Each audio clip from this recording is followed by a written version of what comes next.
Hello, today we are pleased to have in our studio J.D. Hatfield. He's the founder, CEO, and portfolio manager of SCAP. Jay, great to have you today. Thanks, Greg. Great to be on. Jay, we were talking off camera before this interview. Great to get to know you. You worked as an investment banker, hedge fund portfolio manager at SAC Capital. You co-founded a publicly traded master limited partnership. How does this multidisciplinary background shape your approach? Well, of course, the core training was being at hedge funds and learning to be a great analyst. And so that's really the core of what we do. We make our own projections, particularly for small caps because they're not covered well. So they need firms like you to get more coverage and get more people interested. So we can add a lot of value on the buy side by doing our own projections. I was a CPA. That makes you really good at doing projections. And really all those professions, investment bankers do projections, do valuation. And then the last thing is, because I've advised corporations and started one, you also have a better feel for the decision-making going on at the corporation. So if there's any corporate actions, you understand how long it might take, what the decisions they're making. So it can give you good insight to not just grow up solely being on the buy side and never working closely with corporations.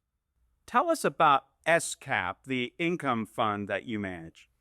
Yes, so we're excited about the fund. We launched it about 2 years ago, and it's very hard to get funds that are conservatively invested in small caps. So we only invest in profitable companies that pay dividends. We do have preferred stocks. We do a small amount of call writing as well, index and individual calls. And so we're able to deliver over a 7% yield, which is highly unique. So you get the upside of small caps, but also get to collect income with more conservative companies. That really stacks the deck in your favor. So if you hold it over long periods of time, you're likely to get good returns. Jay, you were talking about your flagship, PFFA. Tell us about it. Why are preferred securities so important? Well, what's really interesting about it is that they are fixed income securities. So the volatility would be way less than regular equities, way less than our SCAP fund or any small cap companies. So like about 5, most stocks are about 20% volatility, but yet you get really good yields over 9%. And usually with fixed income, the yield is often your return. So instead of a lot of fixed income, you get 4%, here you get 9%. And preferred securities are issued by public companies that care about their credit, and therefore they have low default rates. They'll issue equity, cut the common dividend, sell assets to maintain credit quality.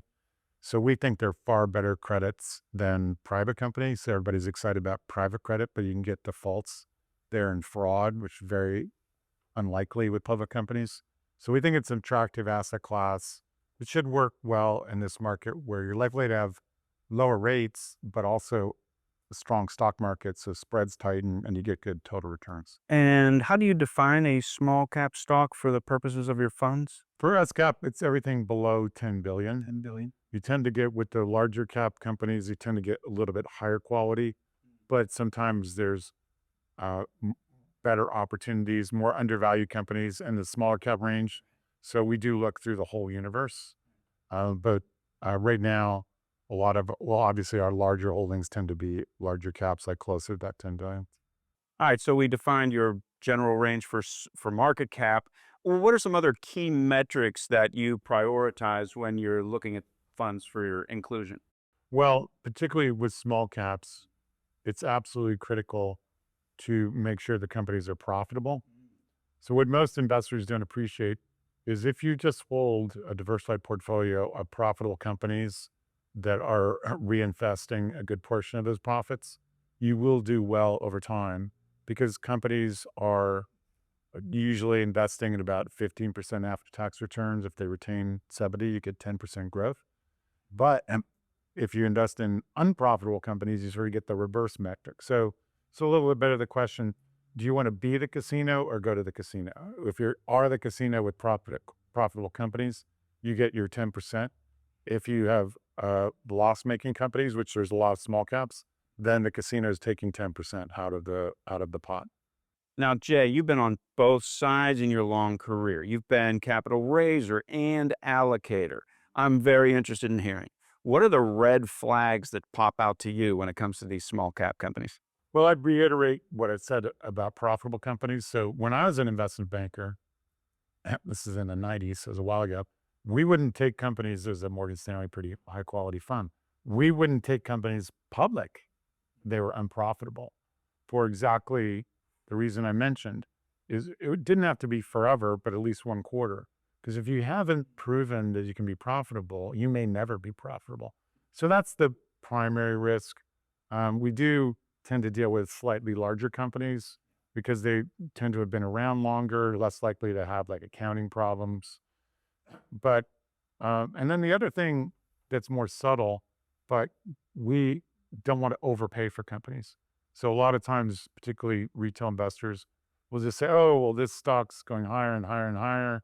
It's got great momentum. And they never look at the valuations. And not to pick on it, it's not a small cap, but Palantir was trading at a 7 PEG ratio. So P to growth, markets at 2.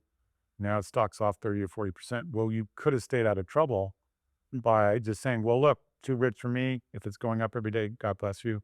So I'd say overvaluation. It's probably almost more, I mean, it's kind of a little bit similar to be unprofitable. But if you stay out of overvalued companies, you won't get annihilated. And a lot of this of investing is just holding a good portfolio of companies for long periods of time and avoiding the blowups. So if the company is not overvalued, we use PEG-E or PEG or PEG-E ratios. We include yield if it has high yield. And just don't overpay P-wise relative to growth plus yield. Do you deal with foreign companies? You know, we don't, not because we necessarily think they're overvalued or bad companies, but we try to be focused. The US is the best capital market in the world, has the best disclosure, best access to information, and we don't want to spread ourselves too thin. So we're almost, I mean, right on a Canadian company, but 100% focused on North America. Small caps underperformed so much in recent years. Do you see the tide turning? Absolutely. So obviously, small caps are riskier companies. And since the pandemic, because of the change in the use of technology, large cap technology companies became safe havens, which is unusual, but true in this cycle. And so small caps were abandoned, often shorted by hedge funds so they could invest market neutral in check. And what really was the signal to get into small caps was when the Fed chair, who's pretty hawkish on average, became dovish in August. And that was really the absolute moment in time that small caps started outperforming. They're more diversified, they have less tech, but also you can access this on our website. They trade at much lower, I was talking about PEG ratios, much lower PEG ratios, about 1, market's about 1.8. So they're very compelling from a valuation perspective, the growth to the PE. And then also you can just look, it's sort of bad news they've underperformed, but good news, that's what drove that valuation. And if you look longer term though, small caps are an attractive asset class. You just don't want to own them during a down cycle. And in fact, we've been in a down cycle since the pandemic started. And what is that website? InfraCapFunds.com. All right, I'm going to put you on the spot here, Jay. One macro variable, if there was one macro variable that investors should be looking out for in the next 12 months, let's say, what would it be?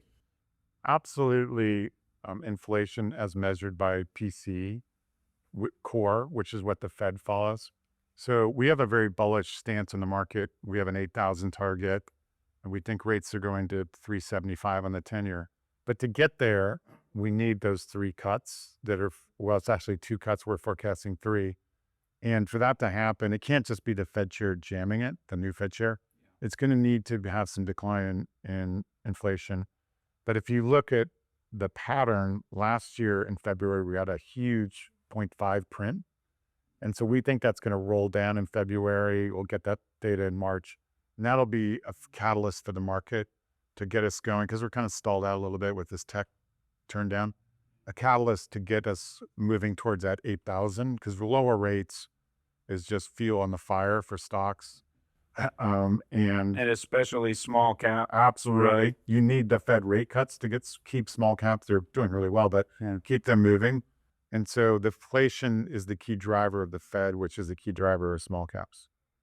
Great meeting you, Jay. Thanks for coming by. Thanks, Greg. It's great to be on.